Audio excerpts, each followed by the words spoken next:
শ্মশানের সিকিউরিটি গার্ডে পঞ্চম পর্বে প্রথম কমেন্ট করেছিলেন ইয়াসিন খান। অনেক ধন্যবাদ তাকে।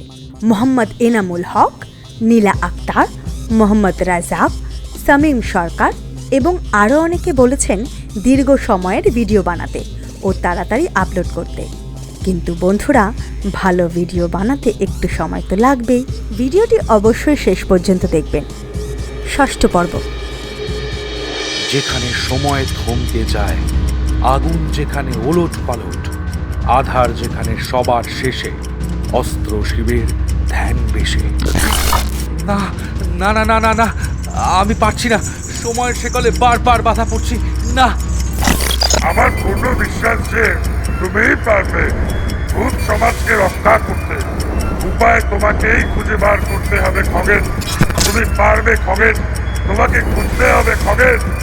উপায় তোমাকেই খুঁজে বার করতে হবে খগেন, তুমি পারবে খগেন।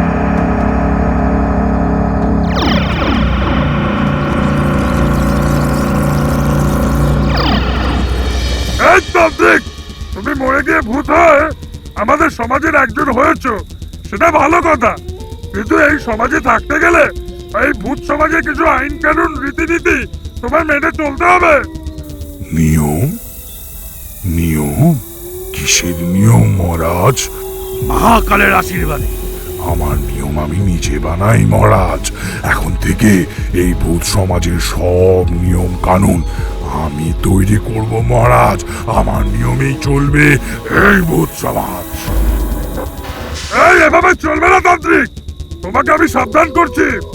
তুমি আমাদের নিয়ম মেনে চলো, না হলে কঠোর শাস্তি পেতে হবে।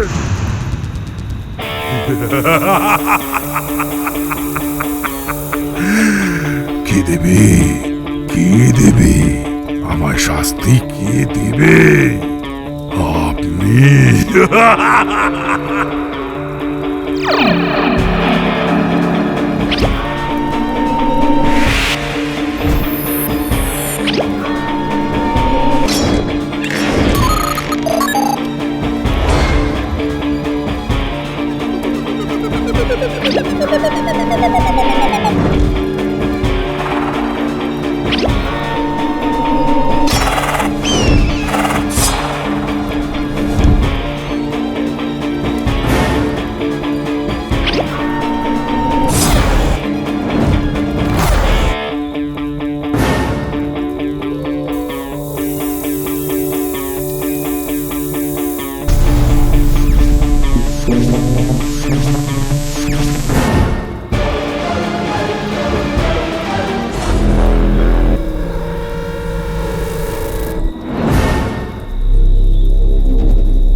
চারিদিকে ভূত সমাজে নেমে আসে কালো দিন। এদিকে রাজা আহত হয়ে শুয়ে আছে বিছানায়, আর অন্যদিকে ধীরে ধীরে তান্ত্রিক ভূত বশীকরণ বিদ্যার দ্বারা প্রায় অধিকাংশ ভূতেদেরই তার দাস বানিয়ে নিয়েছে। এবার তার লক্ষ্য ভূতেদের রাজার সিংহাসন। আজ আমার আর ভূত সমাজের এক লজ্জার দিন। ওই ধুরন্ধর তান্ত্রিক ভূত দিনের পর দিন নিজের শক্তি এতটাই বাড়িয়ে নিচ্ছে যে তার সাথে আর কোনো ভূতই পেরে উঠবে বলে মনে হয় না। Head security guard Khagen. হ্যাঁ মহারাজ। আমার কঙ্কাল এখানে থাকলেও আমার আত্মা আর বেশি দিন এই কঙ্কালে থাকবে না। আমাকে আবার ভূত সমাজে নতুন করে আসতে হবে। আমার হাতে আর বেশি দিন সময় নেই।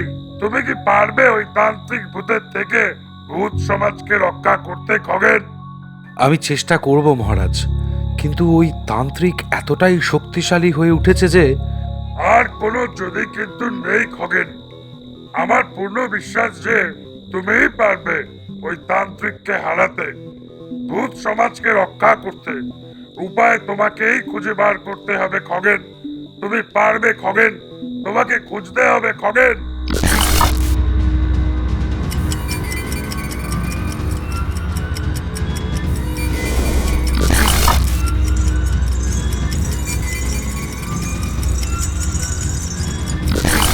আমি আর ভয় পাবো না, আমি এবার পারবই। যতই লুকিয়ে থাকি না কেন, আজ নয় তো কাল ওই তান্ত্রিকের মায়াজালে তোমাকে আমাকে পড়তেই হবে। আর বোধহয় শেষ রক্ষা হবে না। সেটাই তো ভাবছি। আর ভেবে কাজ নেই ভাই খগেন, তবে কি আমরা নিজেরাই গিয়ে তান্ত্রিকের কাছে আত্মসমর্পণ করব? কখনো না, কোনো দিনও না। আমি একটা উপায় ঠিকই খুঁজে বার করব। সত্যি কি কোনো উপায় আছে আর খগেন? থাকতেই হবে, নইলে মহারাজ উপায়ের ইঙ্গিত দিলেন কেন? আর যদি উপায় বার করতে হয়, তা আমি কোথায় পেতে পারি? কে বলতে পারে? আচ্ছা, ভূতশাস্ত্র? হ্যাঁ, ভূতশাস্ত্র।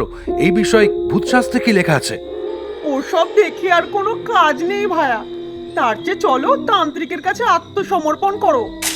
কি সব বাজে কথা বলছো? আমি তান্ত্রিকের কাছে যাব না, বরং তান্ত্রিক আমার কাছে এসে আত্মসমর্পণ করবে। তান্ত্রিক হারবে, তান্ত্রিককে আমিই হারাবো। আমি বরং চলি। মহারাজের কথায় আমি বোধহয় এই উপায় একমাত্র ভূতশাস্ত্রেই পাবো।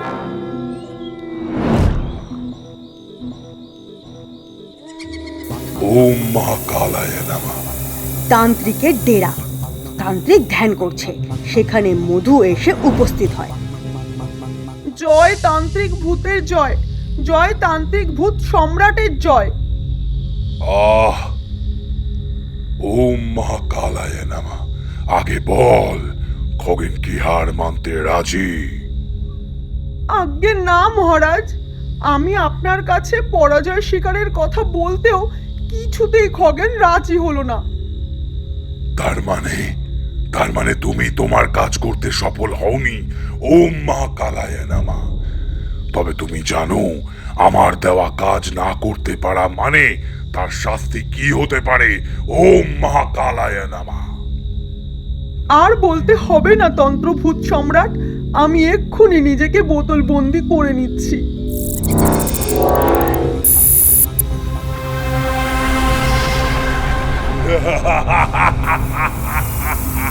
ওম মহাকালায় নমঃ। খগেন, আজ নয়তো কাল, কাল নয়তো পরশু তোমাকে আমার বশে আসতেই হবে। মেনে নাও, আমি রাজা খগেন, আমি অপরাজেয়। খগেন, মেনে নাও।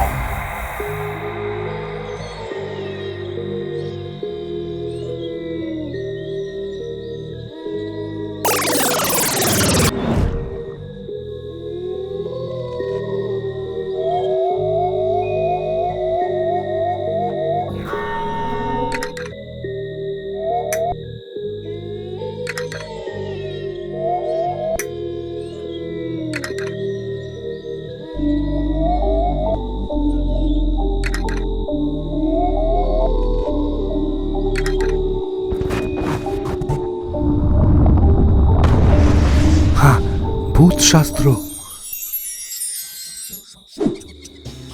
এখানে নিশ্চয়ই পাবো শিবাস্ত্রর সন্ধান।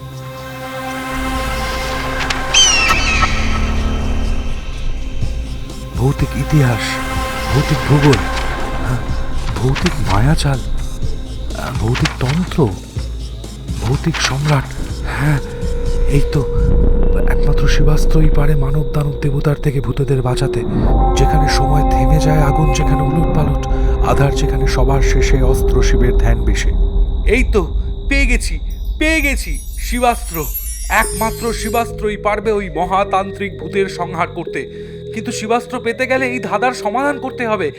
আমাকে এক্ষুনি মহারাজের কাছে যেতে হবে।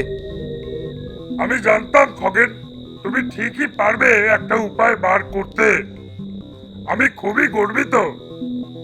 কিন্তু এই ধাঁধার সমাধান যে আমি কিছুতেই করতে পারছি না মহারাজ।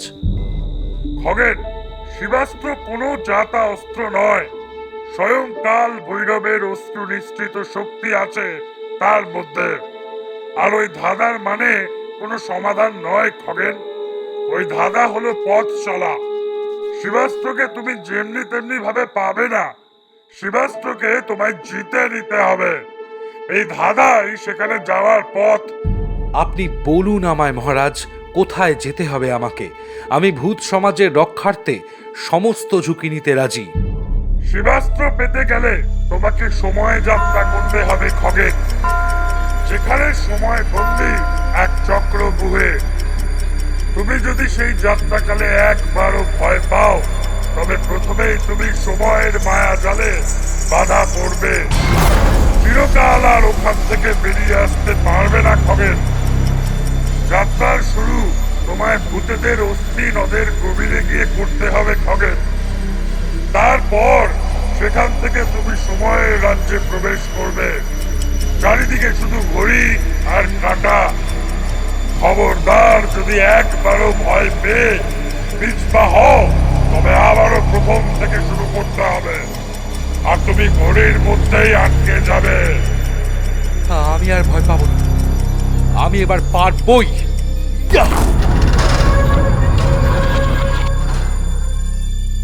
মনে রাখবে খগেন, আগুন রাজ্যে এমন অনেক কিছু আছে যা তুমি খালি চোখে দেখতে পারবে না। চোখ বন্ধ করো খগেন।